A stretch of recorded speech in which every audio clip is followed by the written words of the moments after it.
Good morning, good afternoon, and good evening, everyone.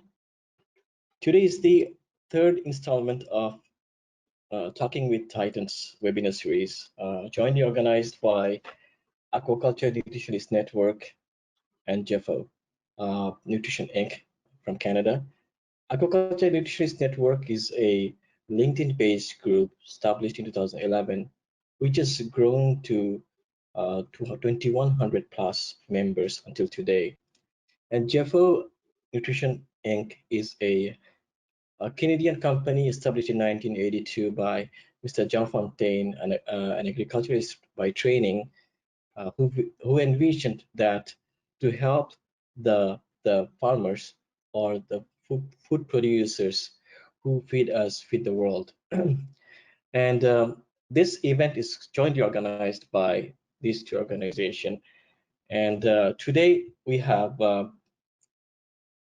as usual, our regular panelist, Dr. Albert Tacon, who initiated this project, I would say, one of the initiator of this project, Talking with Titans. And our guest today is Dr. Giovanni Turchini, Professor Giovanni Turchini from Deakin University, and Dr. Taurine M as well. Today is kind of a special day for us, okay? Today we are going to celebrate the life of Professor Sena de Silva, who passed away in May this year. But in his lifetime, he touched a lot of people, changed lives of a lot of people with his work for the betterment of, I think, the poor countries around the world, especially in Southeast Asia and South Asia, starting from Sri Lanka. And today we'll remember his life as well. With us from Jefo Marketing Department last two sessions, we had Annie Saint-Pierre. She's on vacation this week, and we have Luciana Curavivia. She's helping us again in the back. We also have in the behind my PA as well. So it's a big teamwork, I would say, this event. And what should we do now? We should, I think, ask Gio to talk about himself for a couple of minutes. Right, okay. Gio? Thanks, Kabir. I actually we want to know beginning of your life, where we have started, and we know where you are today, right? So what we don't know is where you were before. So okay. that would be nice. Yeah, thank you.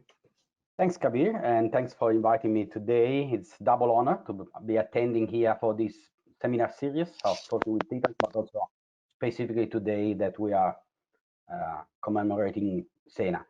So I'm, as you can tell from my accent, I was not born in Australia, but I was born in Italy, Milan, and that's where I grew up, and I studied in Milan also at my university, and I did my PhD in Milan. University of Milan, Faculty of Veterinary Science, and my PhD was on food quality. During the PhD in Italy, there is an opportunity to go abroad for 6 months to experience other laboratories, to learn more. And of course, because I was studying fish nutrition, I wanted to go and work with Sena. So I basically imposed myself to him and say, sorry, I'm gonna come for 6 months and work with you. And he accepted me. So that was the first encounter with Sena in 2001, where I spent 6 months doing my PhD.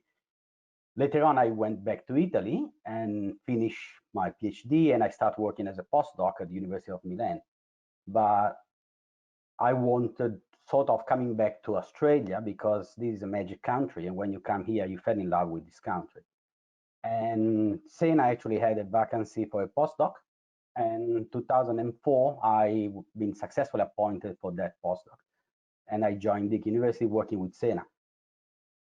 1 year after I joined Sena's lab, basically Sena said, well, now you are here, I'm going away. And that was a little bit of a shock for me because, well, I moved 20,000 kilometers to work with you. But anyway, he decided to go at NACA, and that was what he needed to do. And that was, of course, for me was, initially it was a big scare, but actually was a great opportunity because in a way I was orphan of a senior academic, but I had the possibility to grow and establish my laboratory myself and not being overshadowed by Sena. So from an academic point of view was challenging, but an advantage. And during all this year, even if he wasn't working in NACA, we have maintained a strong working relationship and friendship. So at Deakin, I established myself, I established my laboratory, which now has grown quite nicely, is the NUSI Lab, the Nutrition and Seafood Laboratory. And then I also embarked in a series of more senior academic duties. So now I'm the Associate Dean for Research for the Faculty of Science and Technology. And of course, I have less time, let's say, to have fun doing research and more duties to try to make all my staff happy and help them in establishing their research activities. So that's, if you like, me in a nutshell. Wonderful. We'll come back to Sena's life after the video as well. So now it's Tui, your turn, just to introduce yourself from the beginning and then now. Maybe you're a little bit in the darker side, but come to light. Thank you, Kabir. First of all, I would like to thank you and ANN Jefo for organizing this, special webinar to remember Sena. I'm from Vietnam and I had a background in aquaculture. I had a first degree from Vietnam, Nha Trang University, and pursue a master's and PhD at Deakin University, where Sena was one of my lecturers. However, my PhD was on molecular genetics and wasn't Sena's field. We didn't have much interactions then. After I finished my PhD, I went back to Vietnam, and about 6 months later, I got an email from Sena, said, hey, would you like to join me for a project in Sarawak? I need a geneticist. And I said, hang on, you may be banking too much on me. I think you should look for a more experienced person in the field and, a more an expert than me. And he said, no, I like to give this opportunity to a young postdoc from a developing country. Think about it and get back to me. And I tried to, work out more what he really likes to produce from this project. And I thought I could do it.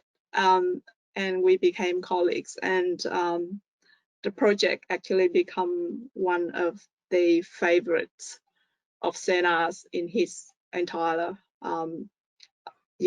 professional life. That was to artificially bred the two endangered and expensive species in Sarawak, in Malaysia. It's Tor, not arowana is more ornamental side of it, but the food fish. So that we call Mashia species. And we became colleagues. I was then leading the genetics and biodiversity program at NACA, the Network of Aquaculture Center in Asia Pacific. And Sena joined us as a Director General in 2007, I think. But then soon, 2 years after that, I decided to pursue my career in Australia in aquaculture genetics. But then things didn't go well because aquaculture in Victoria, is very much, Giovanni know that, it's very hard to find fundings. And with the skills that I learned from, Asia, my experience, I can transfer to dairy. I became the dairy geneticist and developed the world first heat tolerance breeding value for dairy cattle. Now, 2 weeks ago, I became the stakeholders relations manager for Dietary, which is the company that run genetic evaluations for dairy cattle in Australia.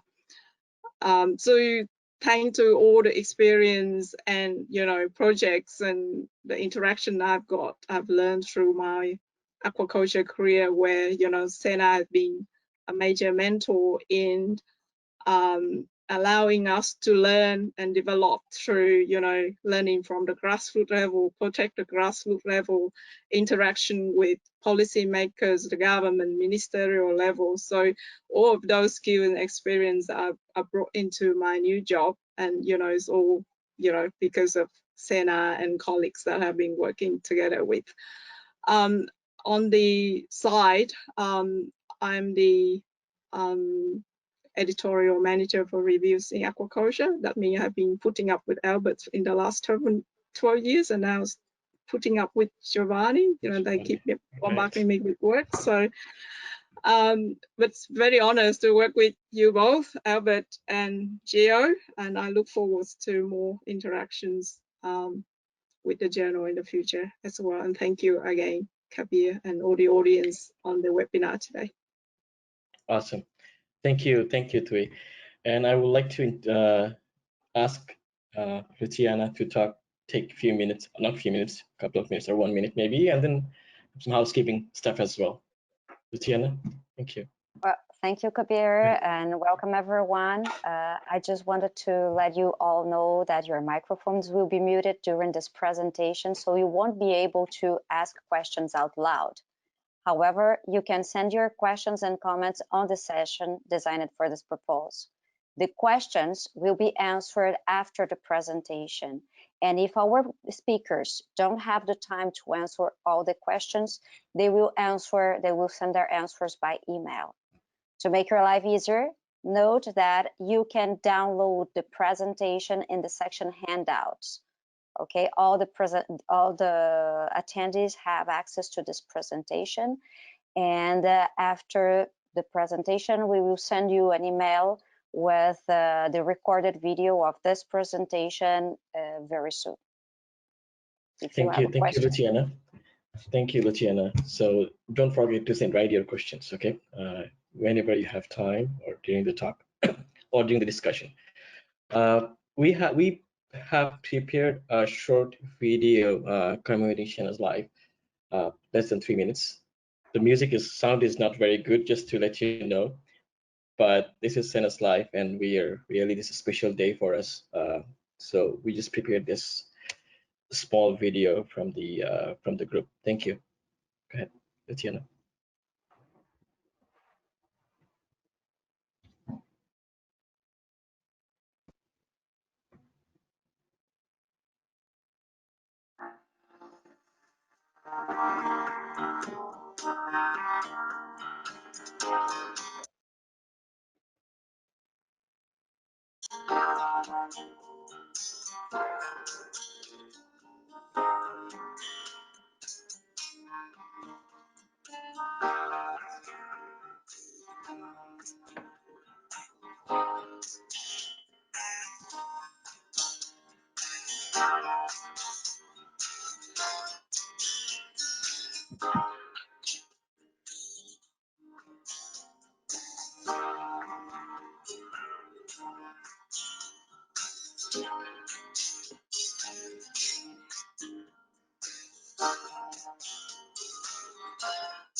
Thank you, Luciana, for playing the video. Our sincere apology to all of you for the quality of the video and the sound.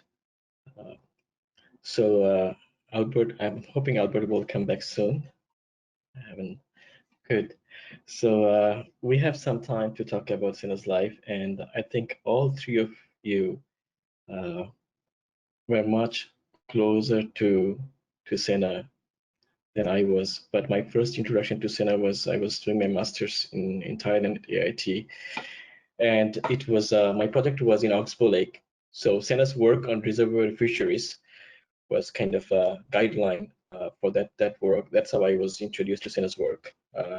But I was able to meet him, same as Albert, like in 2006 in China, in Hangzhou, right? Second cage aquaculture in Asia. And that time was, I have his picture with a cigarette in his hand, so I did not put that picture in the video because it's not very good, right?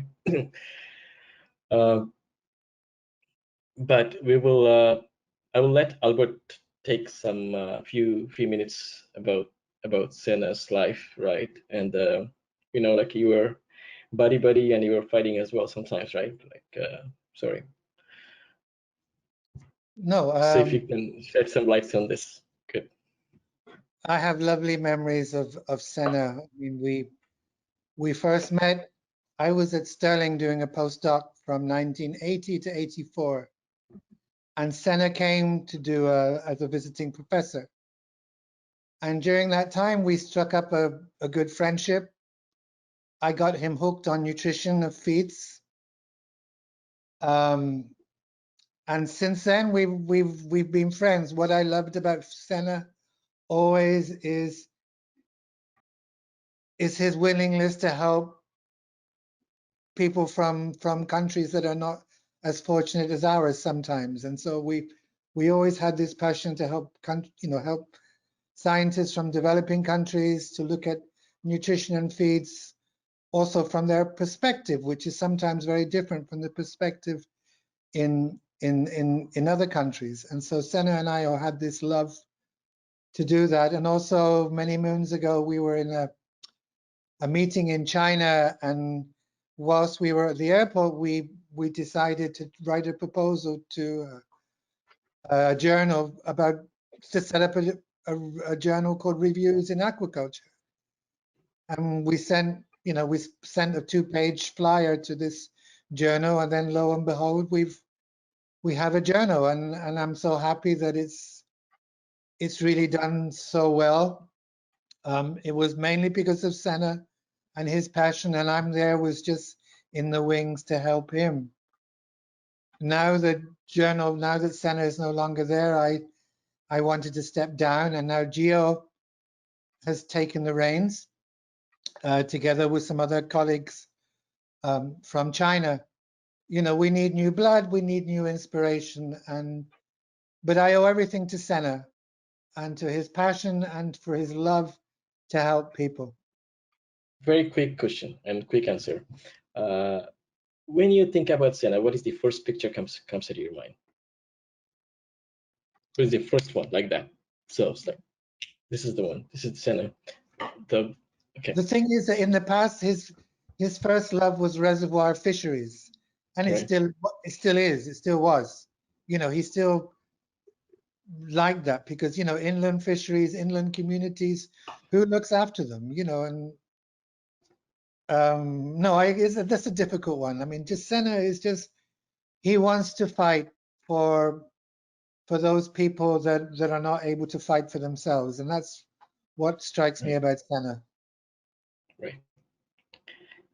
Can I ask Gio now to take some minutes, some personal stories? Okay, well, thanks, Kabir. It's not easy to talk about Senna so quickly. I know. It will be better to talk much longer, sitting on the couch and having a chat about Senna. So he's an incredible man. He had a lot of positive impact on so many people. what I think, and I try to also summarize that in the urology that I was privileged to do for Sena, is that you can see on his curriculum, he has done an amazing quantity of fantastic things. There is no question about that. So he's absolutely prolific in terms of writing projects, helping a lot of people. It's gigantic, the amount of work he did and the quality of the work. But what is more important for me is not what he did, but was how he did. And that's what struck me all the time. So how he was approaching everything. He has this elegant way to approach everything. He was always quite compassionate, generous, charming, happy. And that is the most important thing. So it doesn't matter exactly what you do, but most. And Sena,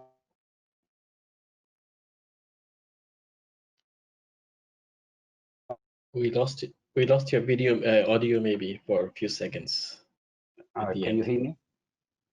No, it's okay. It's okay. Okay, apologies for that. No, it's all right. It's all right. It was so we have Thuy Nguyen, who was very close to Sena, and the end of his life. Can you have I know it's tough on you, but if you can tell us 1 or 2 minutes, I know.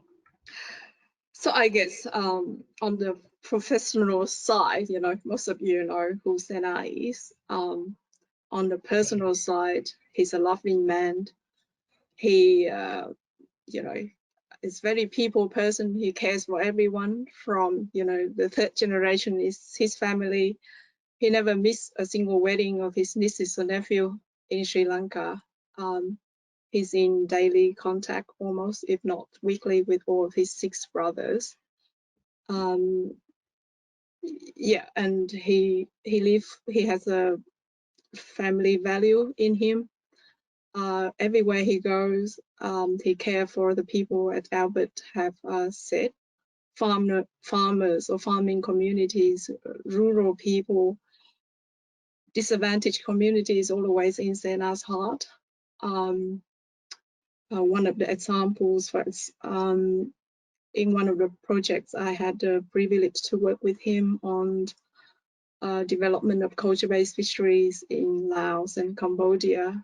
The remote community in Laos fighting really hard to have enough protein to eat and to improve their livelihood. So Sena will, probably one of the first person to step into that community and help them to increase their protein intakes and improve their livelihood through generate of incomes through stocking of fish into small water bodies, or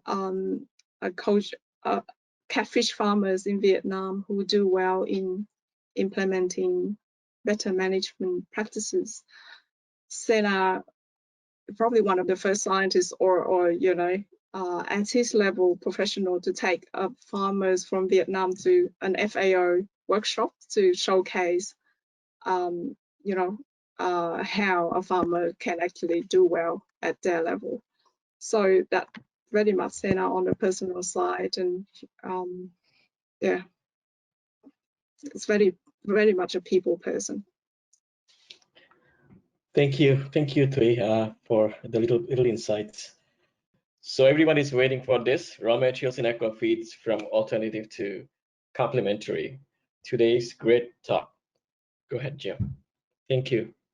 So I like to start with this picture of Australia, a beautiful country, and I would like, as I normally do, to acknowledge the traditional owners of the land where I live and work, and in my case are the Wurundjeri people from the Kulin Nation. And I would like also to acknowledge the past, present, and emerging leaders, and also any indigenous people that might be connected to this presentation today, wherever they are in the world.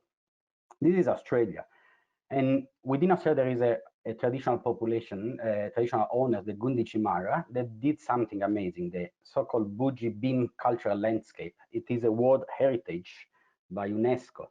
And what is this? Is near Lake Konda, we found some artifacts where there is clear evidence of some reports 6,600 years ago, some people say even older, changes of the landscape. So the eels can be captured and fattened and then consumed. So I would call it the birthplace of aquaculture. First form of recorded aquaculture happening in the world was in this part of Australia. And I'm quite proud of this. And now my talk is frozen again. I try to use this. So I want to zoom down to Victoria, which is in the bottom right corner of Australia, which is the part of Australia where I live. And here there is a little summary of the geographical distribution of Deakin University and also the Nutrition and Seafood Laboratory. So I currently live here in the Yarra Valley and work from the Burwood campus. At least I used to work there before COVID. Now I work from home, and where we have most teaching activities. In Geelong, we have a lot of advanced analytical laboratories, and in Queenscliff, we have a marine station where we have flow-through marine facility and the nutrition laboratories. And I've been living here on the Surf Coast for many years before. And before that, I was in Warrnambool, where we have quite advanced recirculating aquaculture system facility and the feed laboratories. Between Geelong and Warrnambool, there's about 200 kilometers. And there was a period of my life where I was living here in Geelong, but still having a lot of activities in Warrnambool, including I was the head of school for the Warrnambool campus. And I was commuting. That's 200 kilometers commuter. Many people might think, well, in Australia, you must have advanced technology and fast rail. That should be an easy ride. But in reality, that was the train I was using. Is a diesel engine with 3 or 4 carriages, and it took about 2.5 hours every day going and 2.5 hours every day coming back. So a long time on the train. And on the way back, at one point, I decided I'm gonna write something cool and new, and I wrote an article. So the first draft I put together of this article was coming from that work done on the train. Later on, I invited Jesse Trushansky and Brett Glencross to give me a hand to make this to a better shape and to also share their view and addition. And it became this paper, which I'm particularly proud of. So this paper has been published in 2019 and is mainly an opinion paper. And today in my presentation, I tried just to summarize some of the content of this paper, which is anyway open access, so everybody can access it and download it and read it. But also during this, apart the technology doesn't really work well for me today, I was trying to suggest everybody that use Twitter to jump on Twitter and @NewsElab. And there are at least 2 elves, I think there, Tom and David, ready to retweet and answer any question. So if you are on social media, please get engaged with @NewsElab. So what in that paper I was trying to summarize and present a lot of concept and opinion, and here I'm going to touch base on some aspects. And this is a sort of a content of this presentation. We know that there's been incredible advances achieved by aquafeed R&D around the world. So there's no question about the incredible progress.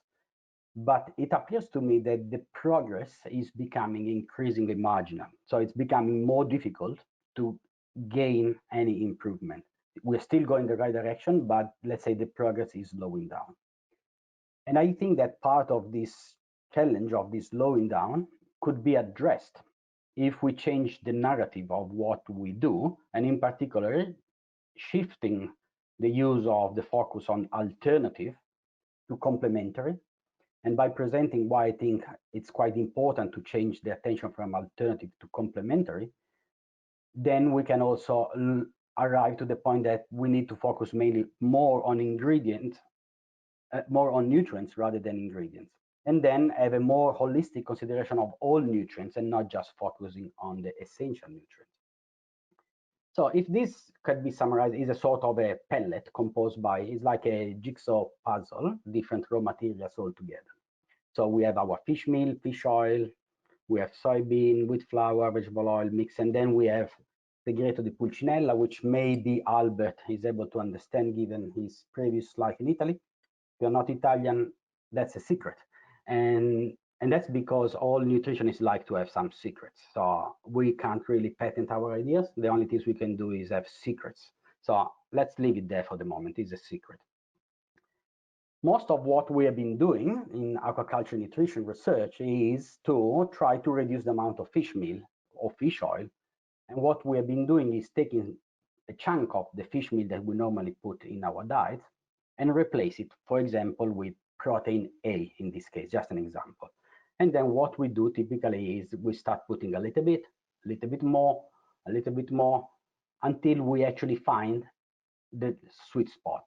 So in the graph here, we have an example of what typically we do. We can have on the y-axis grow feed efficiency parameter, and on the x-axis, the percentage inclusion or replacement of fish meal. And then we typically have our response curve. What we do quite often is we run an ANOVA to see where the difference is, and then we can conclude and say, okay, in that first 3 dot point, there is no statistically significant difference. So we can include protein A up to 40%, for example, replacement of fish meal. That's a typical approach. Now I open a small parenthesis. From a purely methodological point of view, I think this is a little bit of a mistake, the fact of we use ANOVA, because when we use graded inclusion level, we need to use regression. And if we use a regression, our outcome, our conclusion will be quite different, because we will actually conclude that for any percent point of fish meal replacement with protein A, we reduce X% of performance, which is quite different than say we can put up to 40% and is not statistically different. But anyway, that's not the topic of this presentation. So keep going with my presentation. After we work on protein A, we start working maybe on protein B. And that's what we've been doing the last several years. And we do the same. We put our protein B and see how much we can put until we have our result. The progress then, maybe the smarter one, they actually say, well, we have protein A and we know that we can put up to that level. Let's add also protein B. And we follow the same concept until we find the sweet spot for protein B. And as you can see, this is a tedious process requiring a lot of trials, and we have a lot of species to work with, and we have a lot of proteins. And the progress are becoming increasingly marginal. So the progress we can achieve by looking at raw materials in this way, it is slowing down. And at the same time, the sector is becoming increasingly more competitive. And we know that we are very competitive. So we need to accelerate on the progress. This approach took us from, let's say, the first pellet, this is the Oregon pellet in 1955, which has a handful of raw material, fundamentally was based on fish, to current feed. Here is an example of a possible generic feed for salmon. So these are the ingredients used in Norway salmon feed in 2016. So we can consider that on average, this represents a pellet. Current pellet might have 20, 30, 40 different raw material ingredients, all nicely balanced together. And that we achieved this fantastic progress thanks to this approach of looking for alternatives and optimizing and going back. But my question is, how far can we go with this approach, or can we change something? And this is a schematic representation of what I'm trying to look at that. We have our pellet and a lot of different protein sources. And amongst the protein sources, I would like to include also fish meal. What we can do is to stop looking for alternatives. That is what I have in mind. So what we need to start is to start looking for nutrient sources that complement each other and complement our needs also. So we need to focus our attention on the nutritional complementarity rather than seeking alternative. And this is not a new concept, the nutritional complementarity. In many traditions, we consume legumes and cereals together. For example, in Mexico, you consume beans and tacos. In China, you have tofu and rice. In India, you might have dal and rice. Dal is lentils. And in Italy, not many knows, but the best way to eat pasta is pasta e fagioli, which is bean and pasta. Those things match very well, not just in matter of taste, but also because the amino acid composition of the cereals and the legumes complement each other. So by putting them together, you have a full protein with high biological value. An additional problem of the word alternative and also the word replacement is that it implies that fish meal and fish oil are not good. If you look for an alternative, it implies also that fish meal and fish oil use is wrong. And it suggests that if we replace fish meal and fish oil, with whatever alternatives, then things are better. And this eventually reinforces the words of aquaculture critics. So I just took out a couple of slides from a previous presentation I gave at ISFNF in 2018 in Las Palmas, which was a great conference. So the presentation was called Shooting Ourselves in the Food, pun intended, of course, the unintended consequence of demonizing fish meal and fish oil. And my presentation started with these slides, which is one of my masterpieces. I really like it, and I'm pretty proud of being able to present something positive to a conference, including the disclaimer. And that's how we feel most of the time when people say, can I use a little bit of fish meal and fish oil? There is this, the society, everybody, and us ourselves say, no, big slap in the face, this is not sustainable. But is that so? The result of this, and I'm skipping that presentation just to highlight, is that right now there is a proliferation of global challenging award for fish meal and fish oil free aquafeed. And I'm really questioning why. Particularly because we know that 80% of the total catch of reduction industry come from stocks that are considered to be well managed. On the other hand, we replace fish oil and we use a lot of soybean. And so far, only about 2% of global soybean has some sort of certification. So the reality is that we are demonizing fish meal and fish oil, but we are not improving on the overall sustainability of our feed if we replace them. And even if the sector will move out entirely, let's imagine that aquaculture will stop using fish meal and fish oil, they will still be generated and they will be used by other sectors. Most likely fish meal will go back to terrestrial animal or fertilizer. Fish oil can well end up in pills or paint or any other industrial utilization. So we are not the sector responsible for the catching of fish, the fish used for fish meal and fish oil. But by demonizing fish meal and fish oil, we are contributing to damaging our social license to operate. And this is the problem. And the end result of this problem is that on the market, we quite often see these results, where we can have wild-caught fish being much more expensive than the equivalent farm fish. And why is that? So this is an example from Italy. The same fish, this is a gilded sea bream. If it's wild, it's about 36 euro a kilo. If it's farm, it's a little bit more than 10 euros. This is all because of demand. Demand drives the price, we know that. And in this graph here on the left, I try to summarize why there is higher demand for wild fish, and therefore the price they get on the market is higher.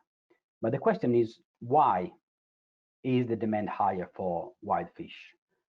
And I don't know the answer, because if we look at all these parameters from a nutritional quality point of view, we know the farm fish is better than wild. From a safety point of view, we know the farm fish is better than wild.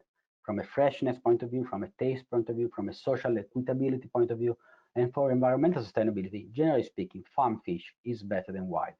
So to me, it should be exactly the opposite. There should be a higher demand for farm fish and a lower demand for wild. And I think that we are part of the problem, because when we say that fish meal and fish oil use is not sustainable and we need to find a replacement and alternatives, we are aggravating this situation. So I think we need to, first of all, change the narrative of what we do. We need, of course, to reduce the use of fish meal and fish oil because there is not enough for all of us, and we need to use it better. But we should change the narrative of what we do. So if we make a feed with 10% of fish meal, right now we publicize it as 90% fish meal free, as if there is something negative and we are getting rid of that.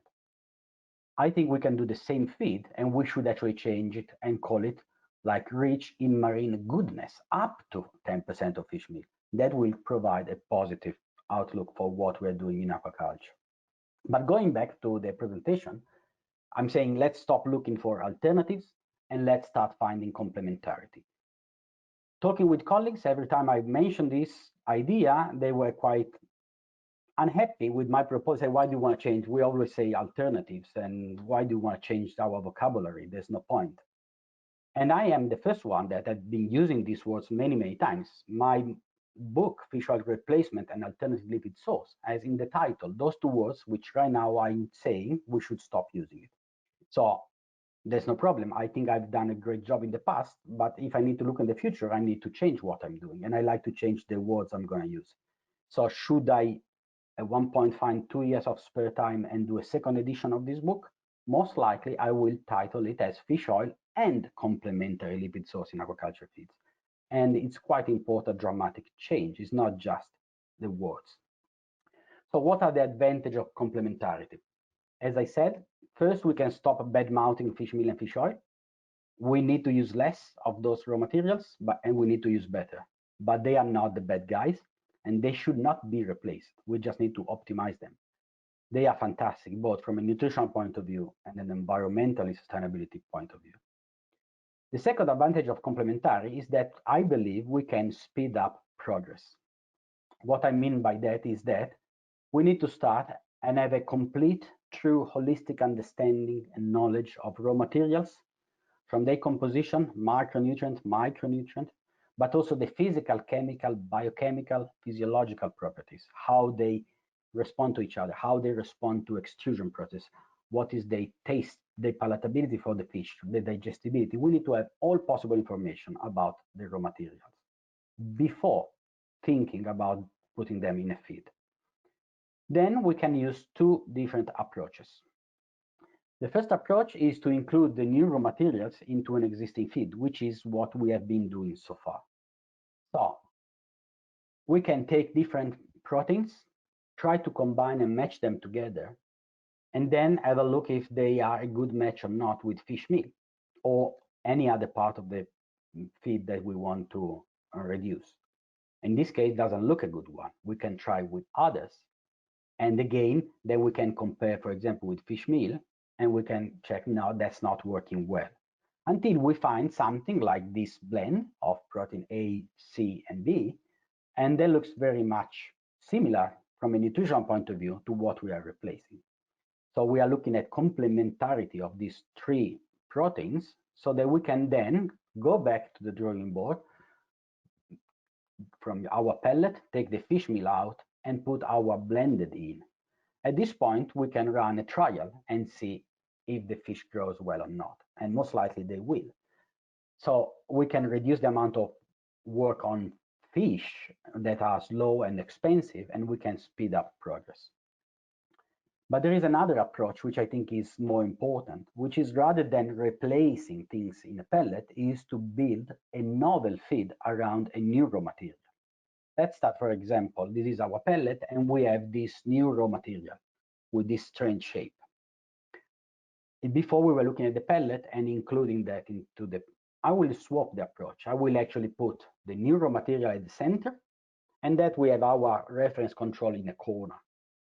Then we can start say, okay, this is our raw material. It costs little, it's very sustainable. We want to use it in aquafeed. Let's put some, for example, omega-3 and energy, because we add fish oil. We need to add some pre-gel starch, for example, because we want to extrude it. We add our mineral and vitamin, and so forth. We need to lift the protein, and we add soybean and fish meal. And then we end up adding the remaining, for example, with flour and animal fat. So we build a new pellet around the new raw material. Then we can compare it with our previous diet. They are different.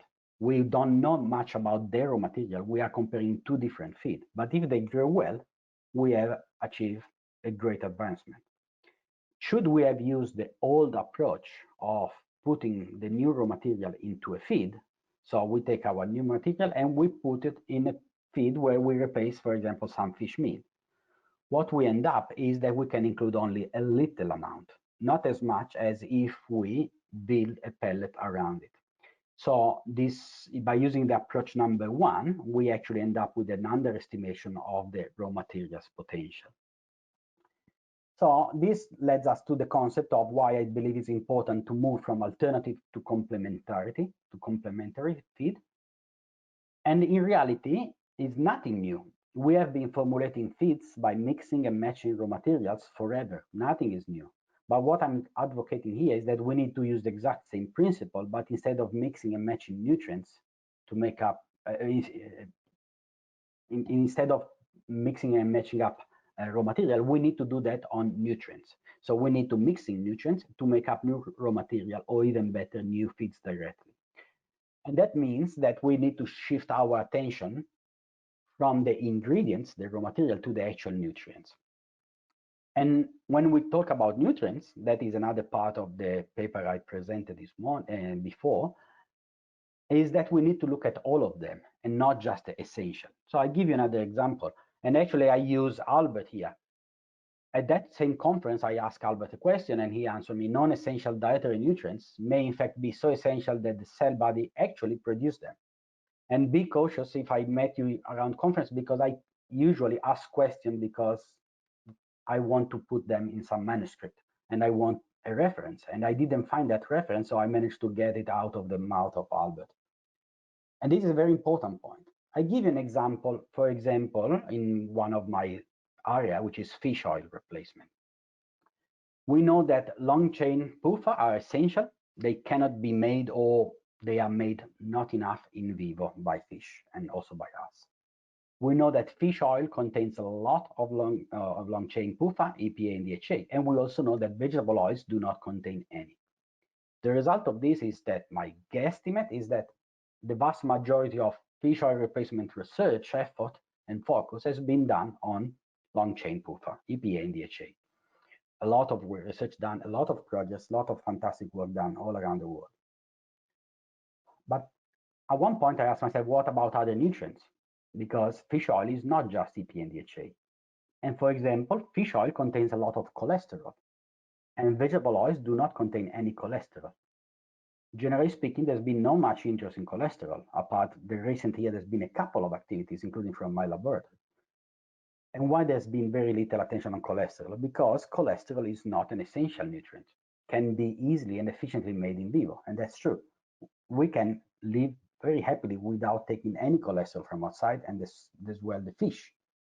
But I asked myself, and I went back to the textbook of my university, Biochemistry 101, and I look at the cholesterol biosynthesis.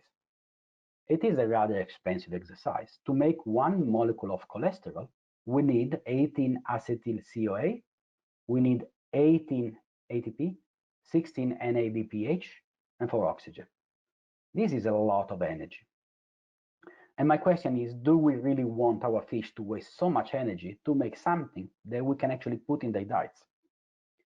And I've done also a couple of trials on this with very interesting results. The same apply to every nutrient. In the paper that I presented previously, we provided a series of examples, and there are a lot of fantastic research currently being done, for example, also on amino acid. The non-essential amino acid, which we never look at them, are extremely important, not only because we reduce the metabolic cost of fish to make them if we don't give them enough, but they actually regulate a lot of things. So a good nutrition should aim at minimizing energy waste by balancing all nutrients required in the correct amount and balance. So that's why I think we need a more holistic approach to what we do. In conclusion, at times, I think that relooking at what we are doing could be a worthwhile exercise.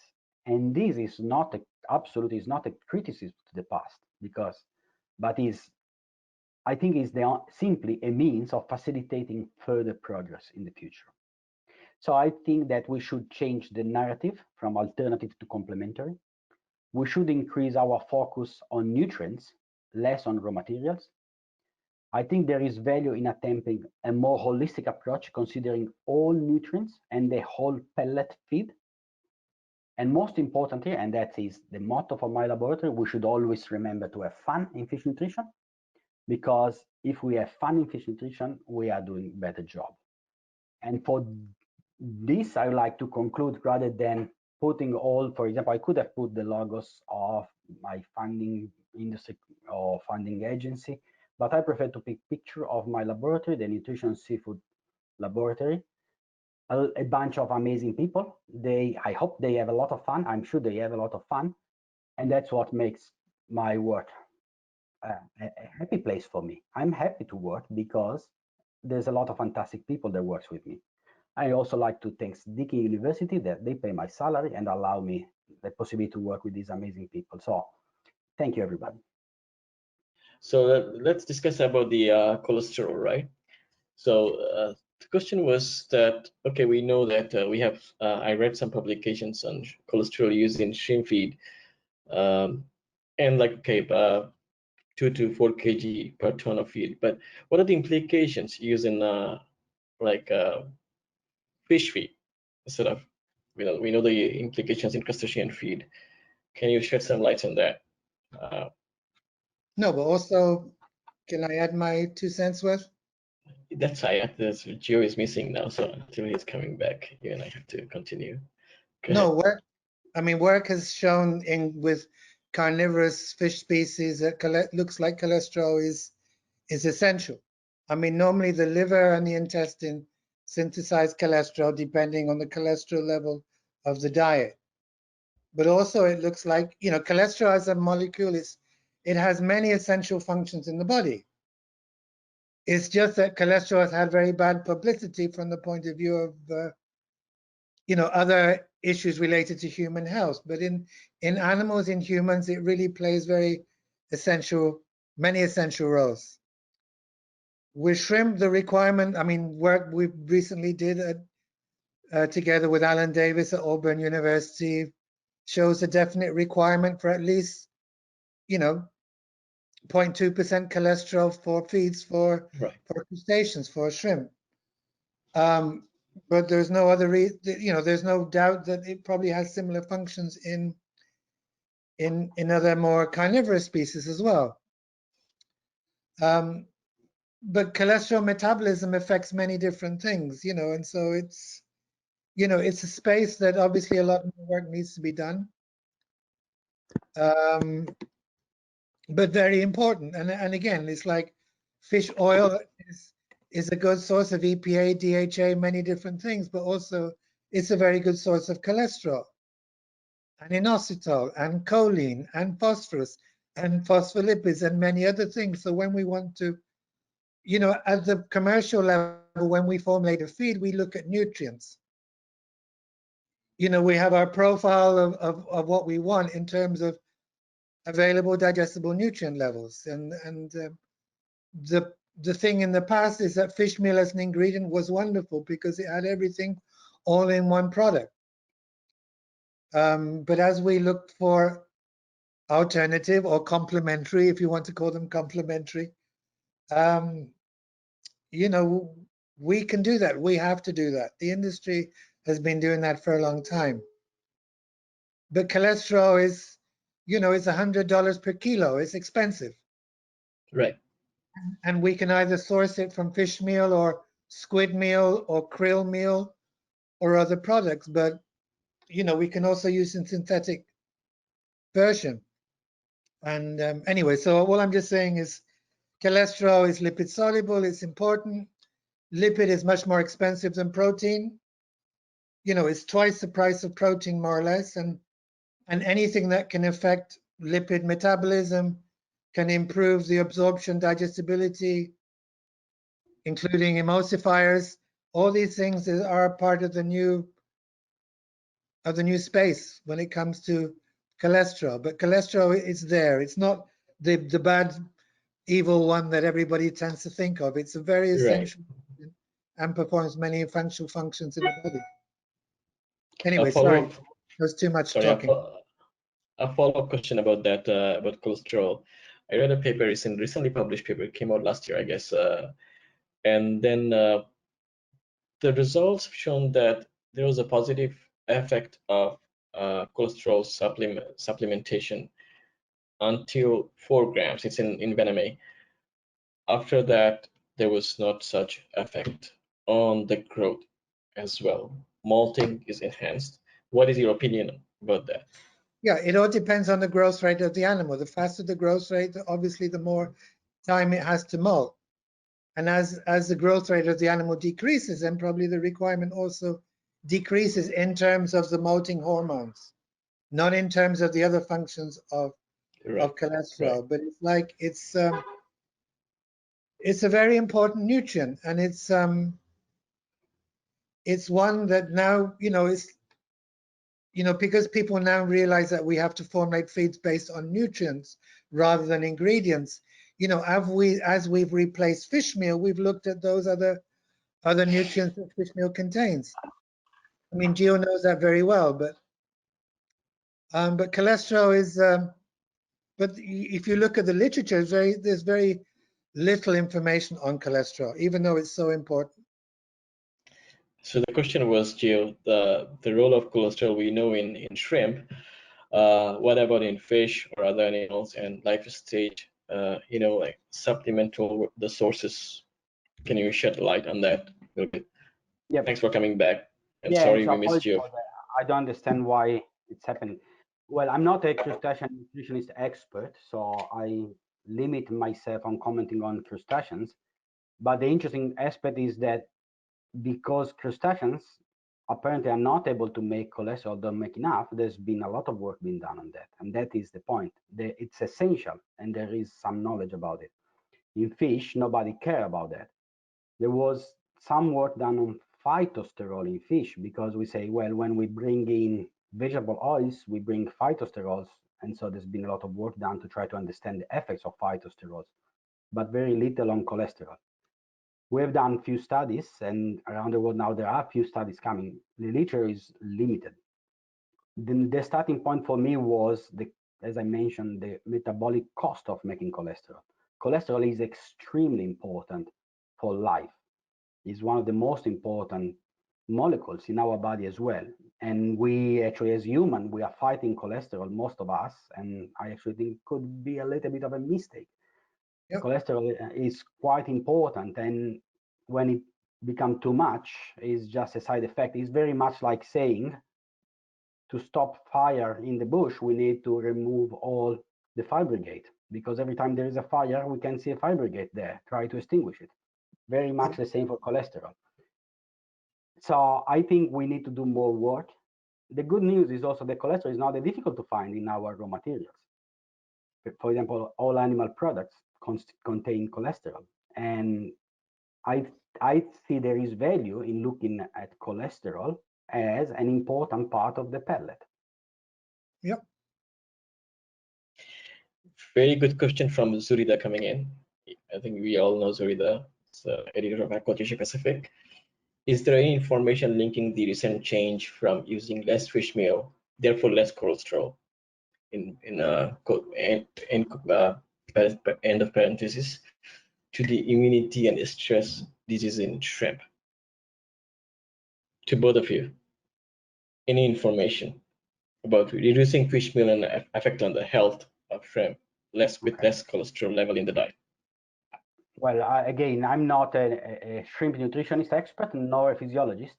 I can reply from a fish point of view. What we have been doing, we look at cholesterol, and the interesting thing is that cholesterol is actually, the metabolism of cholesterol is intertwined, very much linked to that of arachidonic acid.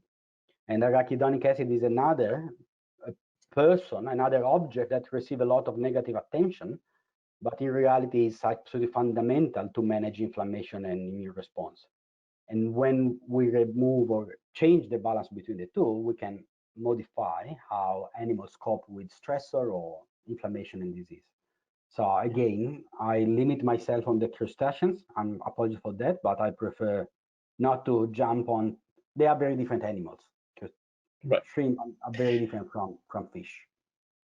But just to add, just to complement what Gio was saying, I mean, a lot of work has shown that EPA and DHA have anti-inflammatory effects in shrimp also, and so you know they perform similar functions in both groups of animals. You know, it's so yes, the important thing is, you know, as I said before, lipid is twice the price of protein, and so if we want to find alternatives, you know, we have to look at alternative sources, and so when it comes to EPA and DHA, apart from using squid or krill or, you know, algal single cell proteins, you know, there aren't too many options. But the role played by the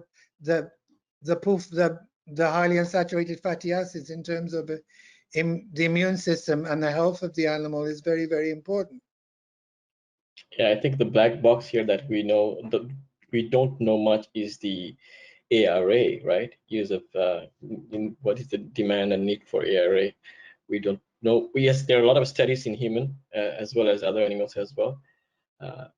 It was kind of another interest No, of Gio is the me. expert here. There's Yes, quite I a know. lot. I'm not going to ask questions. There's quite a lot of papers on arachidonic acid and the role it plays. It's coming up. It's coming up. But there's another question from Miss Sabrina, I guess, from Indonesia. It's to both of you, but first to Albert. It's about amino acids. Possible amino acids to be used as a complementary, right? We are already using, but it's coming from for a student, I guess, from a student point of view. Wants to know more about amino acids and supplemental amino acids, use of supplemental amino acids. Because when you were trying to get some different protein sources combination, right, complementary to fish meal, maybe the cost could be higher. So in that case, we have to balance the amino acid profile, right, as well. So that's how we bring amino acids into this complementary aspect. It's not I mean, all I'm just saying is fish and shrimp have a requirement for nutrients. They don't have a requirement for protein. Right. You have to digest them, absorb Right, amino acid, and then the body makes protein within the body from the amino acid. So when we formulate feeds commercially, we formulate it not based on the protein level. The protein level is just for marketing in terms of the market wants a 30 or 45% protein diet. Okay, we put it there.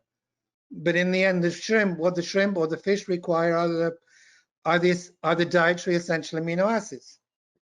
And like Gio was saying, sometimes I believe that the non-essential are so essential that the body makes them. And actually, I can send you the reference for the first time I talked about that. But it's like it's a concept that we always tend to think of the essential nutrients, but we forget the other things that the body makes. And I don't think the body is so stupid. I think we are the stupid ones, because we don't understand the process. But yeah, I mean, amino acids it's a no-brainer. The animal needs amino acids to make proteins, to make enzymes, to make hormones. It doesn't need protein. But commercially we buy protein. It's different. Sorry, I probably confused people with that, but yeah, I can just add on this one. And I guess the focus, of course, and maybe your company, Jefo, won't like to hear that, but I'm going to say it anyway. Good. So clearly, essential amino acids are important because they can become a bottleneck, right? If you don't provide enough lysine, methionine, you name it, the fish can't grow. Everything else you give on top of that is wasted. So it's very important that we have company like yours that can help formulists to make sure that we don't have that bottlenecks. But at the same time, the ideal protein for an organism is its own protein. So if to a salmon you give them salmon protein, you know that the amino acid composition is somewhat balanced, not just the essential, but also all the others. We have a lot of information on the optimal or minimal requirement for the essential amino acid. We have very little knowledge about what are the effects on the non-essential amino acid. There are some good papers coming out. There is strong information coming. The non-essential can be made in vivo, yes, but they also play a massive amount of importance in the feed itself. So I think that now we are at the level of where the essential amino acids are the requirement for those amino acids. We need to satisfy them, and that is granted. Right. I think we need to move on and say, okay, what can we do better than just satisfying the minimum requirement? And I think we can do much more. Yeah, and then to add on to that, I mean, it's there's a requirement obviously for optimum growth, but there's also a requirement which is slightly higher for optimum immunocompetence and disease resistance. And that a good example is taurine. It's classified as a non-essential amino acid, but metabolically it's so important in terms of osmoregulation, in terms of signaling, many different things. Liver function as well. And as we replace our fish meal with our plant ingredients, then hello, all of a sudden, you know, we don't have any taurine there anymore. And so it's an example of one of these non-essential amino acids that really has, you know, that the important thing is, and Gio knows it very well, that the amino acids are important for protein synthesis, but also they have other metabolic functions in the body. And these are important. Was a study, sorry, go ahead. Yeah. There was a study about like ratio of non-essential amino acids and essential amino acids. Looking at different ratio. Do you have any idea about that? Like in that study, it said like 1:1 is good, like in total NEA and total EA. Do you have any idea on that? Like no, it's just that there's. Yeah, go ahead. I mean, okay, Albert, if you like, I go here. And yeah, please. So I think that while having those information could be very useful, like ideal ratio between two group of nutrients and all those kind of things are very useful when you need to formulate and make a feed to simplify our life, but not to improve what we are doing. They are very useful because make our life easier, but they don't help us in making a better product. I think that just summarizing all the non-essential amino acids in a group, and we are happy as long as we get the balance between the essential and essential, is a limiting factor. Each amino acid is different. Glutamic acid is extremely important, and you can discuss about glutamic acid in semi-aspartic acid and balancing with lysine and methionine. No, it's too reductive. We have a level of knowledge now which will allow us to become a little bit more sophisticated in how we approach nutrition. We also have software and machine and computers that are able to allow us to become a little bit smarter in what we do. So currently, I imagine good formulation, people making formulation, they will look at a variety of parameters in the pellet, a variety of nutrients, and of course cost of raw material included, and they will formulate on the least cost, matching on 10, 20, maybe nutrients, expectation requirement. I don't think that's sufficient anymore. I imagine, so we need to go far beyond protein, lipid, energy, and the 4 or 5 essential amino acids. Okay. And we have the capacity to do that. Albert? No, I mean, industry is already doing that, Gio. We don't do protein anymore. We don't do lipid. We look at nutrients. But the important thing is available nutrients. It's not just the total listhionine or total methionine. It's how much of that is actually biologically available. And there is like, there's so much work that still needs to be done. But the important problem for a feed company is to make a feed for one day is easy. Doing it 365 days a year with a consistent quality is not so easy, you know. And so that's, you know, there are many things that we have to do. I agree. That's another problem is the consistency and availability and how things change over time. That's of course. Because the raw material quality can change from source to source, supplier to suppliers, season to season, even from batch to batch from a single manufacturer, right? But also the interaction, because for example, when we do our digestibility to the bioaccessibility of amino acid in a given protein, and we have our estimate, when we match in a different feed, it might change. It's not linear, it's not so mechanistic, so simple. That's why again, we still have work, and we will have work for many years to go. And that's why it's fun. That's why it's fun, Gio. And that's why it's fun, exactly. If it was simple, then it would be boring. No, we are lucky. We are very lucky as an industry, I think, because there's a lot of unknowns, and we are swimming in like ocean that we don't know how big it is. And I think we are very lucky in that sense, right? We're in a very good time of our life. So next question is from, I think, Dr. Chandrasekhar about organic acids and emulsifiers. I will add the phytosterols as well with that in that mix. It's about shrimp. Do they play a role in shrimp and fish diets? Okay, as performance enhancer. But we can look at a lot of other things as well with this kind of gut microbiota, and then with organic acid essential oils, and so forth. Go ahead. No, I've done some work with I mean, with working with some companies, major producers of phytosterols. The thing is about phytosterols, it's a very nebulous term. There's so many different types of sterols. Right. We say phytosterol, we think of it as just being like cholesterol. No, there's so many different products. But in human nutrition, what we do is that we put phytosterols in our margarine, and the level of cholesterol within the human body decreases because phytosterols comes in and sort of replaces it. We don't really understand why, but it's the same thing happens with shrimp. We've done some work with phytosterols from pine. There's two basic sources. One is from commercially, we can get it from pine trees or from soya. Soya also is full of phytosterols. Right. And what happens is that we did various experiments with different levels of cholesterol. This is with Alan Davis at Auburn University, and with different levels of phytosterols. And the phytosterols were able to reduce, in part of the requirement for cholesterol. So obviously, it's something that's interesting.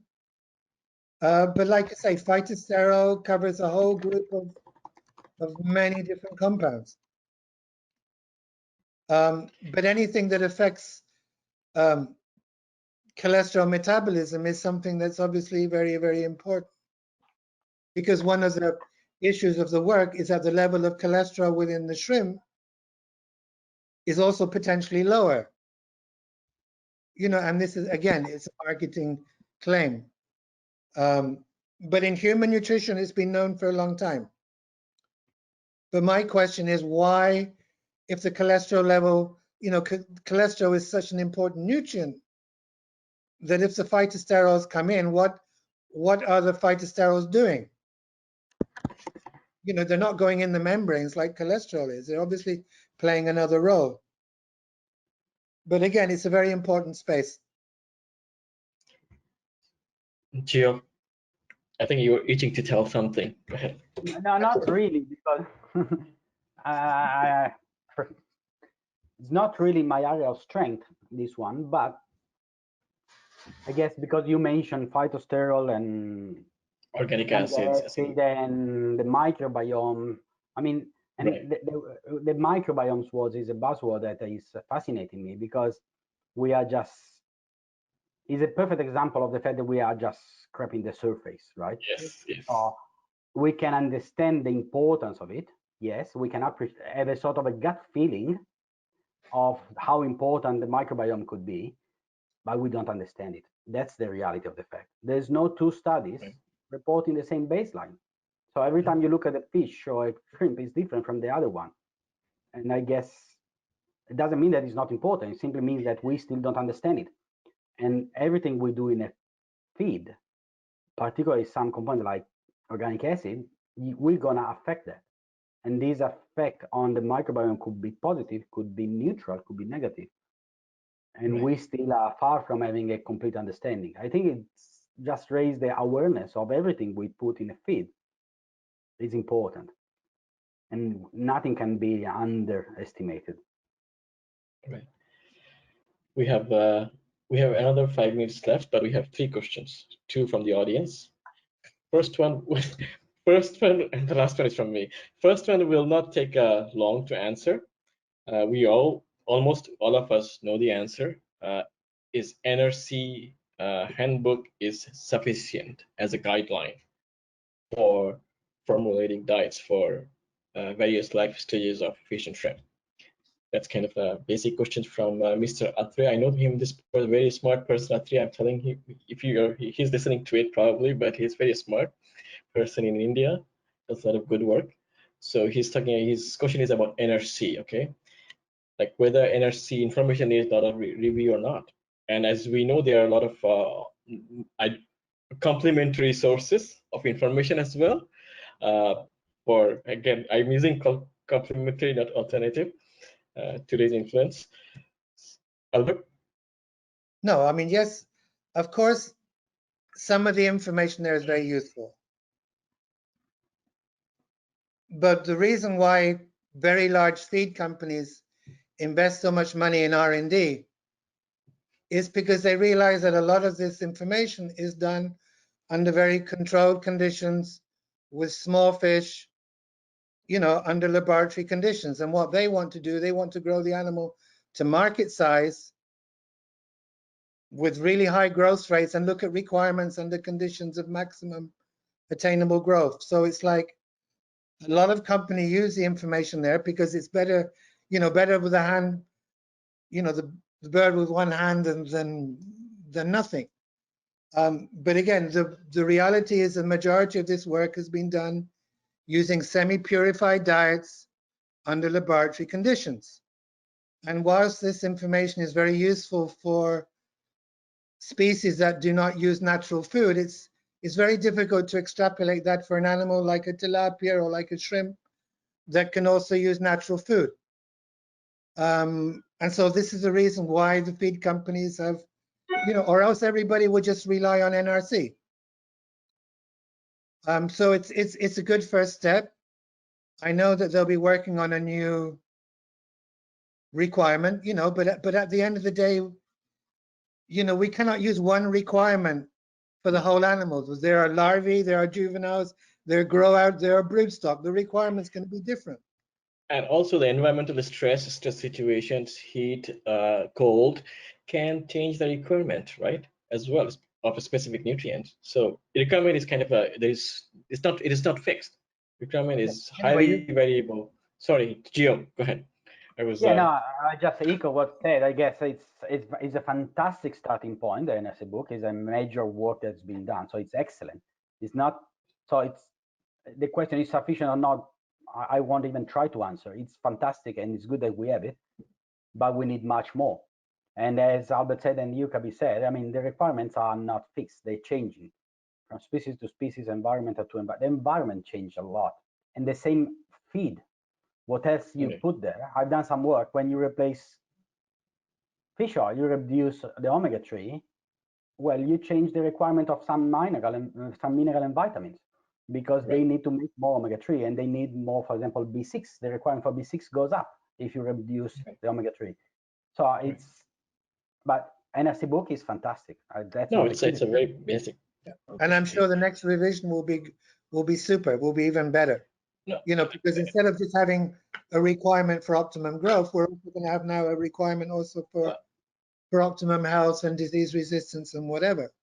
But if you take the requirement information out of NRC, for example, the 2011 is a very good book in terms of learning nutrition. I would say there's a lot of basic information in that book. I think a lot of work being done.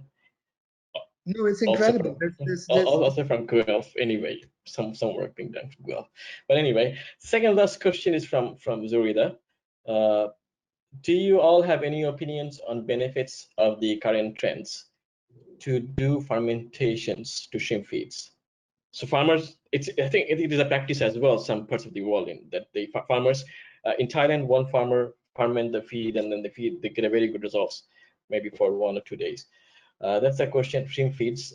In this way, farmers use lower CP feeds and get the same growth effect as higher CP feeds. Any opinion on that? Who will go first? If you like, I can go. If you see better performance, absolutely makes sense. It's a very simple answer, right? Fermentation is a very complex phenomena, and I believe it's extremely important. In many cases, can be useful to reduce some anti-nutrients, can also produce nutrients, because you basically, by fermenting, what you're doing, you are changing the nutrient composition of your feed or raw materials. How you can control that, that is the problem. But sometimes I also think, and that's what I've learned from Senna, sometimes you don't need also to understand everything. If you actually see before your eyes that something works, why not? Even if you don't understand it, right? But then it's for the science, for the scientists. If you are curious, then you want to understand why that works, and then you can do your work to try to understand it.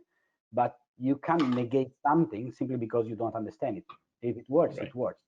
So I think there's big potential both at farmers level, but also for feed companies, because a lot of our current standard raw material could actually be manipulated by fermentation, and they basically, you change that raw material and could actually improve their utilization.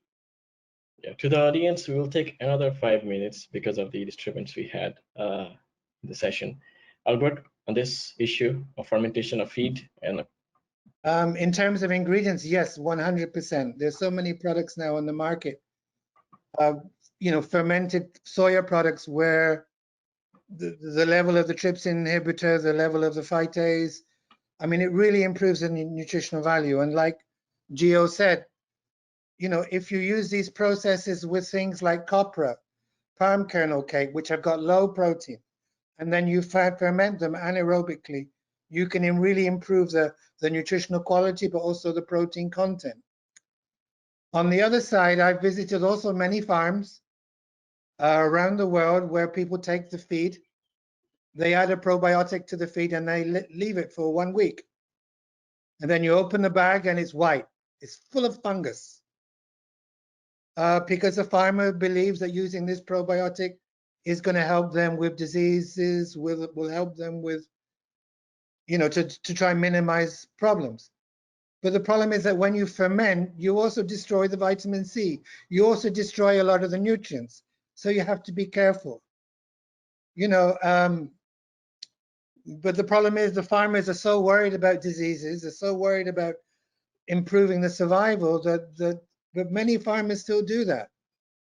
okay. But from a nutritional point of view, when you grow your aspergillus, when you grow your fungi, they also consume nutrients too. So I much prefer doing it with the ingredient to improve the nutritional value and then putting it in the feed, maybe using enzymes in the feed, for example, rather than fermenting the whole feed. Because Okay, good point. when we ferment the whole feed, what happens to the lipids? What happens to everything else? There's no work. Right. Very little work has been done on that. They may degrade as well. So we are almost at the end. Just last 2 questions from my side. Sure. First one is to Gio about in a recent paper you discussed air APM metabolism in relation to climate change, right? So that the requirement can change with the high temperature or cold weather, right? Can you just take 90 seconds on that? Okay, no, Very that's, quick. well, not even Very 90 quick. seconds. But yes, I guess we are facing climate change, and it's quite nice to be here in Australia because we farm salmon in an environment which is unnatural for them. So the salmon industry in Tasmania, we have during our winter time higher temperature than the summertime in the northern hemisphere. So our are very hot salmon, and we basically are a window into the future of what the rest of the world will experience in 10, 20 years time. So we have this requirement from the industry. We look into that, and their approach. There was a lot of work before done, where that was from Fernando Norambuena back in IRTA, where he observed that sole, when they can choose their feed between EPA and arachidonic, they actually change the ratio between the two based on the temperature. So during the summertime, when the hotter temperature, they were eating more. And aspects, I believe it has.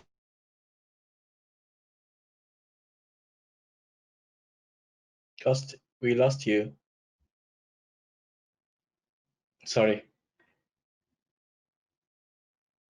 No, it's okay. We can finalize the last one, but no, it's okay.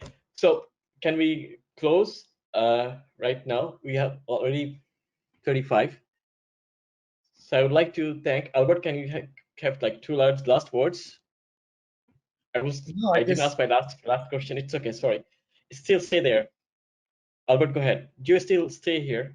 No, the last paper I wrote with Senna was actually on climate change in aquaculture that we presented to the OECD meeting in Paris. That was the last time we wrote a joint paper together, because it's real and it really is going to affect the industry. Okay, thank you all, everyone, for this session. We have some hiccups, but we managed to come to the end. And if you have any questions, you can still leave your questions in the questions panel, and we will try to answer these questions. I had another question that And Gio, so we cannot hear, and we can hear Gio. So Gio said thank you to everyone, and have a good night, good day, good evening, and good morning, everyone. So another point is we will not have a seminar a session next month, but we'll start again in October for the next 3 months, October, November, December. Okay, so see you in October. Thank you again. Thank you all. Bye-bye. Yeah, bye-bye.